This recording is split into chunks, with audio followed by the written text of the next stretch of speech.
There have been many new additions to the F1 calendar over the last few seasons, and most of the time these new host tracks have been given this opportunity due to money. As such, few circuits are solely designed for Formula 1, and there are more and more street circuits on the F1 calendar as these hosts want to present their major landmarks to encourage visitors to their country. Amongst all of these questionable tracks though, there's one that stands out as one of the best of the year. The Baku Street Circuit has reset expectations of what good F1 street circuits look like, and it's now one of the most anticipated races on the calendar every single season. So how has Baku reset expectations for new F1 circuits? Let's have a look. My name's Andy, and this is Behind the Drive.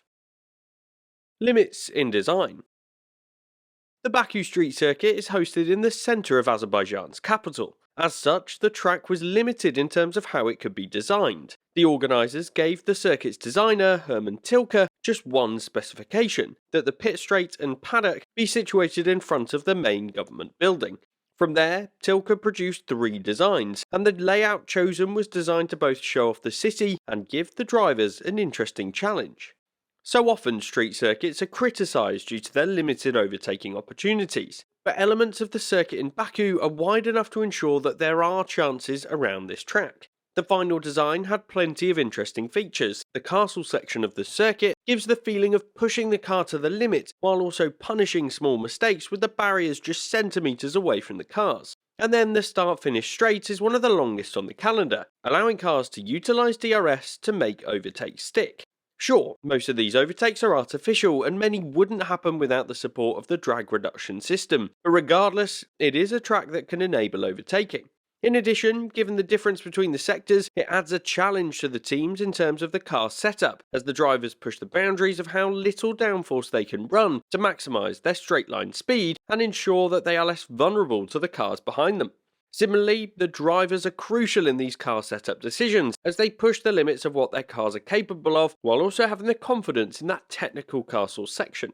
So whilst there were limitations in the design, given the races are hosted on the existing streets of Baku, the resulting circuit is one that's interesting for the fans, interesting and challenging for the drivers, and also challenging for the teams in terms of how far they can push the boundaries in terms of setup. Not only this, but given the recent addition of the budget cap, the penalty for crash damage is now significantly higher for all teams, given a crash can result in the teams having less to spend on their in-season development, as they instead have to prioritise the repairs of their cars. So therefore, this circuit in Azerbaijan could become a pivotal one in terms of the season as a whole, especially when you consider just how close the midfield teams are in 2023. When you consider the reasons why countries have a desire to host an F1 race, generally the nation wants to promote themselves to a global audience. For me, the race in Baku does this excellently, and I would say that personally this race is one that I look forward to every single season. But it's not just the setting or surroundings that make a good F1 circuit, the racing has to be good as well, and that's exactly what's been achieved with this track. The moments that make a circuit. When you look back at the best circuits on the F1 calendar, significant moments, be those incidents between drivers or critical overtakes, tend to be what you remember rather than the track itself. Despite only being on the calendar since 2016, the Baku Street Circuit has had so many incidents and moments that put this track amongst some of the best. The first major moment came in 2017, as Sebastian Vettel and Lewis Hamilton were battling for the race win and were both in contention for the World Championship, with the former leading the way in the championship battle at that point in time. The race itself was dramatic with 2 safety car periods early on, and it was during the second that Sebastian Vettel hit the back of Hamilton's Mercedes with an accusation of the British driver brake testing the Ferrari leader.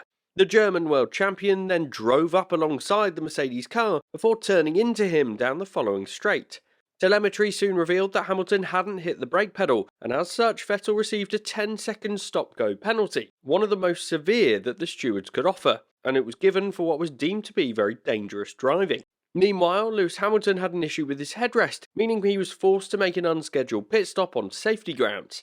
This resulted in a chaotic race with both championship protagonists out of position and a great opportunity for the other teams and drivers to capitalise. This resulted in an unusual podium, with Lance Stroll collecting a trophy for the first time in his career. The following year saw an incident between the 2 Red Bull drivers. Daniel Ricciardo and Max Verstappen collided in an incident that saw Verstappen defending from Ricciardo down the main straight. The design of the circuit allowed for the pair to race close together, with the DRS advantage down the long start-finish straight. The incident resulted in both Red Bull drivers retiring from the race, and it was an event that frayed the relationship between those two drivers.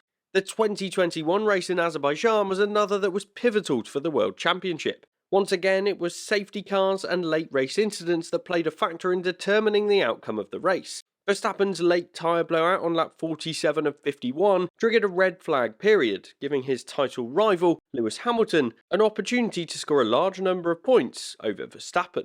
The 2 laps of action that followed included more drama. Hamilton's brake balance was off at the restart and he found himself locking up into turn 1, ending up escaping into the runoff area and well out of contention. It paved the way for Sergio Perez to take the win, with Vettel and Gasly rounding out the podium.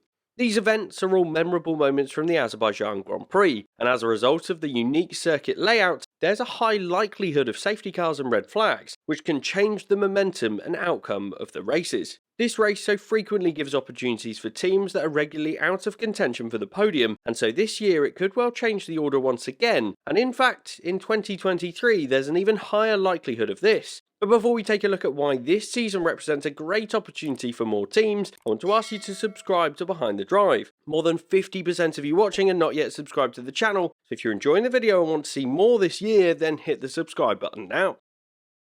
The perfect combination. The Baku street circuit offers the perfect combination of long straights, tight corners, limited runoff, and barriers that are often too close for comfort. This creates a perfect combination of mistakes being punished and allowing for close racing. The events of the past bode well for the future, and in 2023 this circuit will host a sprint race for the first time. This is a decision that's been criticised by teams, given the high crash risk being amplified by the different weekend structure. However, I think we can be confident that for F1 fans this is a brilliant prospect. To increase the anticipation for this next race, this Azerbaijan Grand Prix has come at a time where the teams have faced an unexpected 4-week break. Given the cancellation of the Chinese Grand Prix, the calendar has had an unusually long break, and this has meant that the teams have been able to spend more time focused on developing their 2023 cars. The teams will have utilised the information gathered from the first 3 races of the year, and there could well be significant developments that change up the order. Aston Martin has more testing time than the rest of the frontrunners, given they finished 7th last season, and this could well leave them in a good position when it comes to the first major developments of the year. It's going to add to the anticipation of this weekend coming, and if the teams do bring major updates, they won't have much testing time to ensure they can get the most out of them. The anticipation of this next round of the 2023 season is going to be enhanced by the Baku street circuit. This and the next race is around a street circuit, and with every team trying to find their way to the front of the grid, there will definitely be some winners and losers from the Azerbaijan Grand Prix.